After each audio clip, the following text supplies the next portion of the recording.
the Universal Declaration of Human Rights. Whereas it is essential, if man is not to be compelled to have recourse, as a last resort, to rebellion against tyranny and oppression, that human rights should be protected by the rule of law. Universal Declaration of Human Rights, Article 1. All human beings are born free and equal in dignity and rights. The International Covenant on Economic, Social, and Cultural Rights, recognizing that in accordance with the Universal Declaration of Human Rights, the ideal of free human beings enjoying freedom from fear and want can only be achieved if the conditions are created whereby everyone may enjoy his economic, social, and cultural rights, as well as his civil and political rights. Considering the obligation of the states under the Charter of the United Nations to promote universal respect for and observance of human rights and freedoms.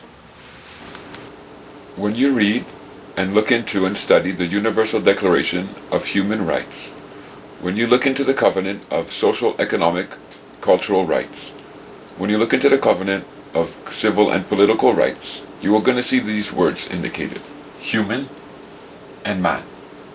They're very clearly indicated, and they very clearly address us, the human and the man. You will also find in the Universal Declaration of Human Rights and in the Covenants the mention of the legal person. It's a very quick mention, and they reference the legal person and they inform us the rights of the legal person. It is there. Now, when you go into the Canadian Charter of Rights and Freedoms, you're not going to find the word human or man. Not at all. And if you go into the acts, the regulations, and the statutes that guide each province or that guide Canada, you will not find that word human or man. You will find the word just person. Persons and subjects. Subjects. Now, in the Canadian Charter of Rights and Freedoms, what you will find is an everyone. You do find everyone.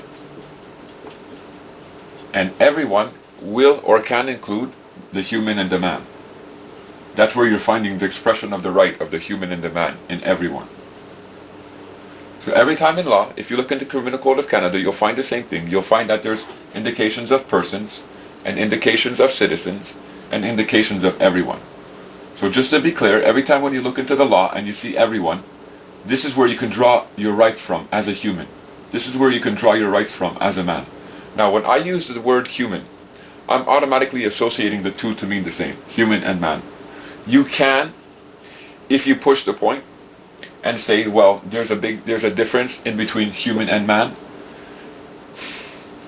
All your rights are established within the charters and within the United Declaration of Human Rights and Freedoms. And in those charters, it does use the word human, but it does use the word man. And it's expressing the two to mean the same. They're not making a distinction in there. You can make a distinction if you want. That's fine. It's your life. It's your understanding. But in the charters, they're not making a distinction. They're actually yoking it together and saying, when you say human, you say man. When you say person or juridical personality, you do not say man or human. That's the big difference there. Not so much on what you're terming knowledging yourself. But when you say everyone, you use the term everyone, you're including that designation of man or human. A human is born free. You're born free. And it's your right. Your right. Now, the Canadian Charter of Rights and Freedom says that everyone has the right to liberty. The right to freedom. Everyone has that right. Now, if it's a right that you have, it's something that you can claim to. It's something that you should be able to express. Because just like example, if I go to the SAAQ and I pay for a permit and they give me the right to drive as a legal person, I can express that right. You receive that right and that permit to drive, you go and express that right. You go into your car and you drive. Well, here every human being is free and it's your right. Now you can learn to express that right. You can learn how to operate that right. Since you've been young, no one has taught you how to operate in that right to be free. We've been taught that we are not free because they've bound us up through the legal person. This is a process of going through learning how to be free, how to acquire our freedom, and how to operate that right. Now, a person in law in Canada is considered a subject. of Her Majesty. And there are classes of persons in Canada in operation, not just one type of person. When you say legal person, you got to qualify that. You don't just say, well, legal person, and it means everything. No, because there's legal persons, and you can see as a government minister, a transportation minister, that's a legal person, and he has certain duties and responsibilities. Now there's the police officer, who's considered a legal person also, and the responsibilities and duties that that police officer has is different than the minister. And we can keep on going. A postal man, a man who delivers the mail, well, he's considered a person also under law, and his duties are different than the police officer or the minister. And same with government service agents. So these are classes of persons. They're all legal persons under law, but in their duties and responsibilities, they are afforded different rights and freedoms, different duties. That's why you say there's classes of persons in operation in Canada. Oath or affirmation of citizenship. I swear or affirm that I will be faithful and bear true allegiance to Her Majesty, Queen Elizabeth II, Queen of Canada, her heirs and successors, and that I will faithfully observe the laws of Canada and fulfill my duties as a Canadian citizen. So fulfill my duties as a Canadian citizen. The Canadian citizen is considered a legal person. When you say I am Canadian citizen, you are saying you are a legal person. And that legal person is one who owes allegiance to Her Majesty. And that legal person is actually in servitude to Her Majesty. That's what they've done. That's what the law states, clearly states it. And it gives them the right to regulate you. Because you are a legal person who owes allegiance to Her Majesty, and you're serving Her Majesty, well then when a king or queen makes demand on the servants obey. Now she doesn't command you directly. The old lady doesn't come to your house and say, I'm the Queen of England and I'm here to tell you to pay your house taxes. No, but she does that through law, and her servants, which is the government, exercise on her behalf this authority. Now, it's clear that we have to pay for our permits, the rights and the freedoms that we get. Everything that we get here in Canada, we have to pay for. If you want water to come into your house through a water connection, so you have water to drink and a toilet to flush and water to wash yourself, well, they include that in your house taxes.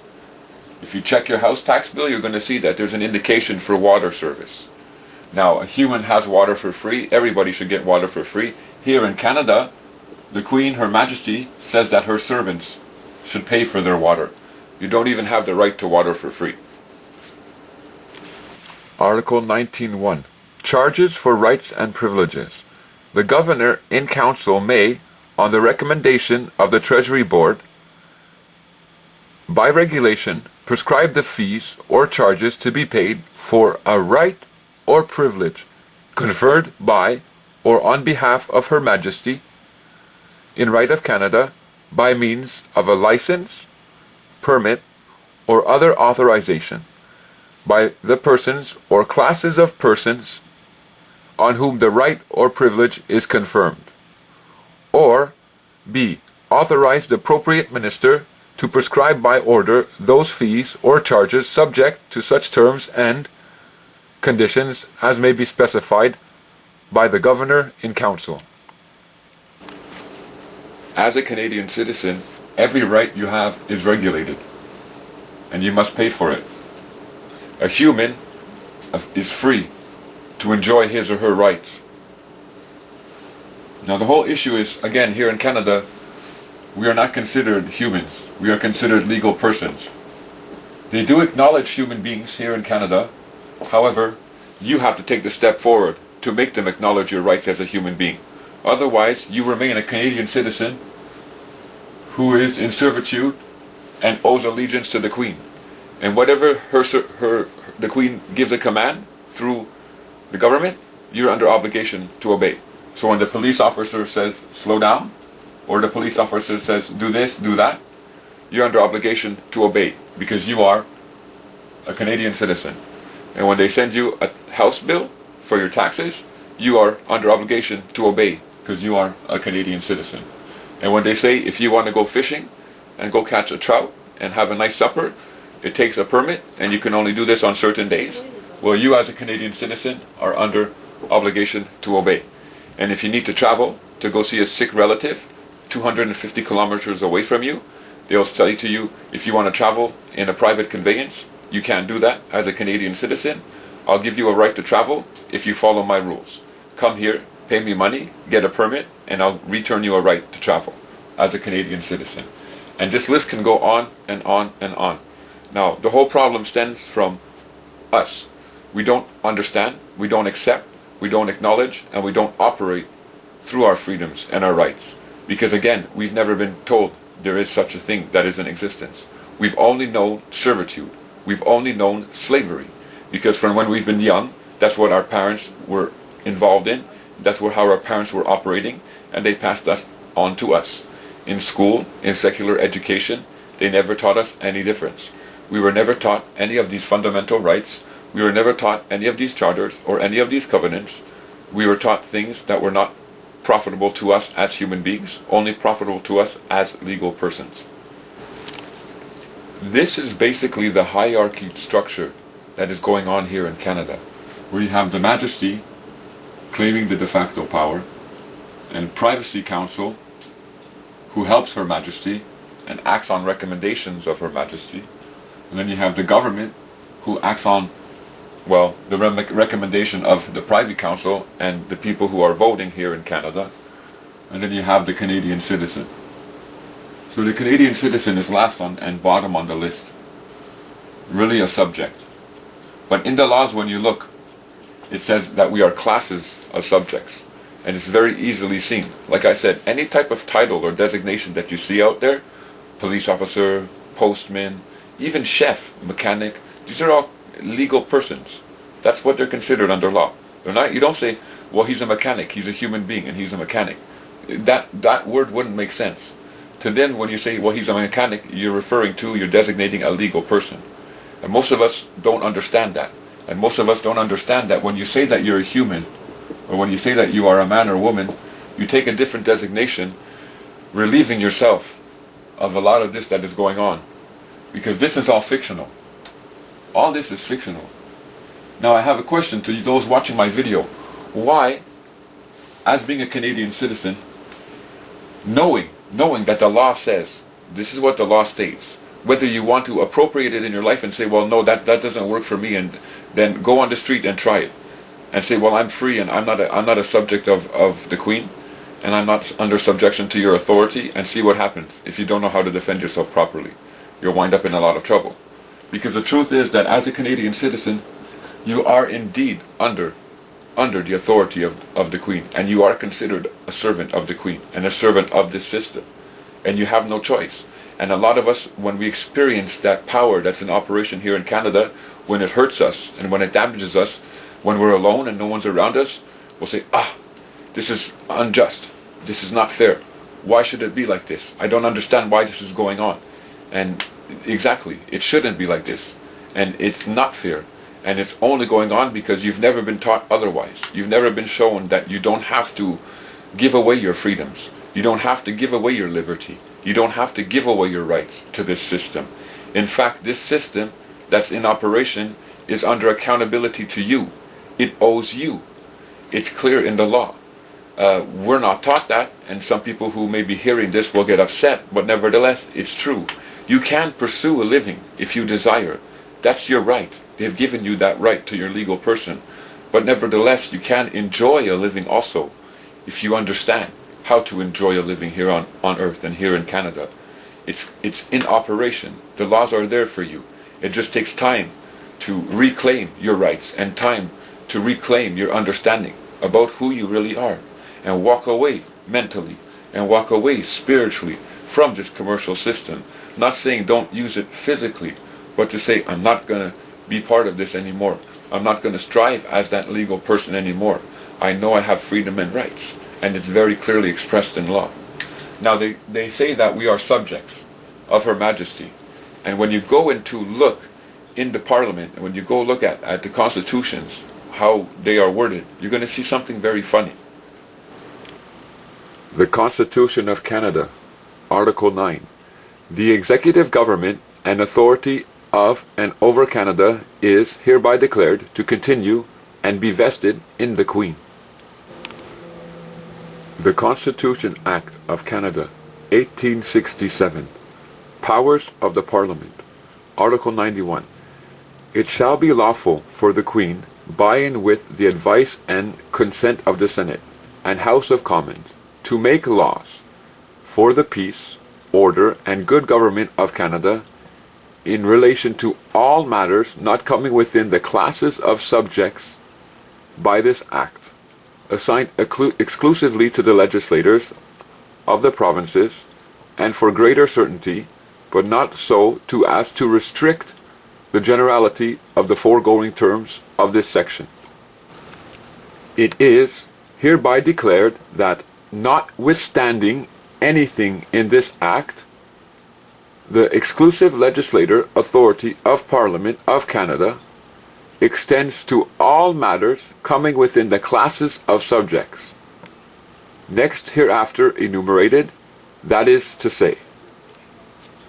Now they start to name a list: the public debt and property, the regulation of trade and commerce, unemployment insurance, the raising of money by any mode of system or of taxation, the borrowing of money on the public credit, postal service, the census and statistics, the militia, military and naval service and defense, and the list keeps on going on.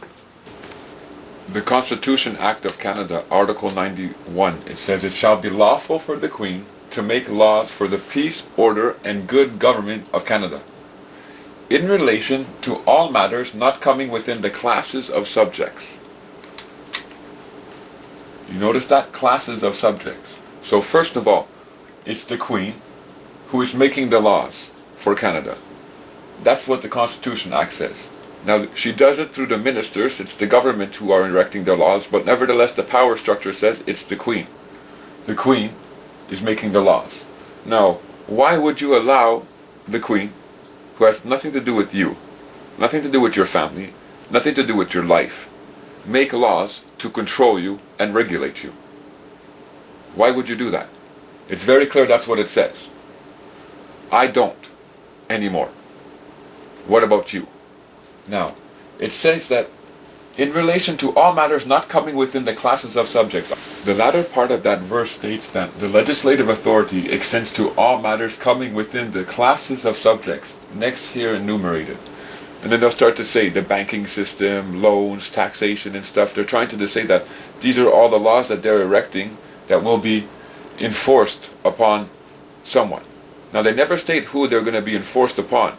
If you read this verse in the context of meaning classes of subjects, is referring to the list of things that they enumerate down there, and they never tell you who is the subject, who is this they're going to be enforced upon. However, when you approach this with a common law understanding of wording, and when you approach this knowing that a subject is one who owes allegiance, and they're talking about the person there, then it's very clear what this verse is saying. The last part, for example, legislative authority extends to all matters coming within the classes of persons. Persons. Next here enumerated. So they're saying that the legislative authority makes laws to control the persons in these groups, in these ways. So in the banking system, in the taxing system, and in all the lists that they enumerated there. But if you don't understand what it's talking about here, because the way they phrased the word, it was to try and confuse us. When you read that and you don't understand, if you've never looked into the law and you don't understand that a Canadian citizen is a subject who owes allegiance, is not free, is considered yoked, is considered a servitude to the monarchy, then when you don't understand what they mean by subject here, you think that they're referring to the subject, meaning a subject here, an article of law, or an article, a descriptive article, that type of subject. But they're not referring to that, they're referring to the legal person. The Crown Liabilities and Proceedings Act, Article 31.1. Except as otherwise provided in any other Act of Parliament, and subject to the subsection 2, the laws relating to interest on judgments in causes of action between subject and subject, that are in force in a province apply to judgments against the Crown. Crown Liability and Proceedings Act, Article 32. Except as otherwise provided in this Act or in any other Act of Parliament, the laws relating to prescription and to limitations of actions in force in a province between subject and subject apply to any proceedings by or against the Crown. When you look into the acts and the regulations, now as you saw, when they're talking about what's going on, they'll describe subject and subject. So subject now referring to meaning an issue, an article, something, a subject, as you would know in school. You understand that definition of the word. And then the second word, subject, meaning the person, the one who is the subject to Her Majesty. But if you don't understand all this, when you start looking into the law, it can confuse you. You don't understand what the law is trying to express. However, when you get a good base and a good foundation, when you start reading these laws, it's very clear what they're saying. The Canadian Charter of Rights and Freedoms, Article 2. Everyone has the following fundamental freedoms. Article 3. Every citizen of Canada. Article 6. Every citizen of Canada. Article 7. Everyone has. Article 10. Everyone has the right. Article 11.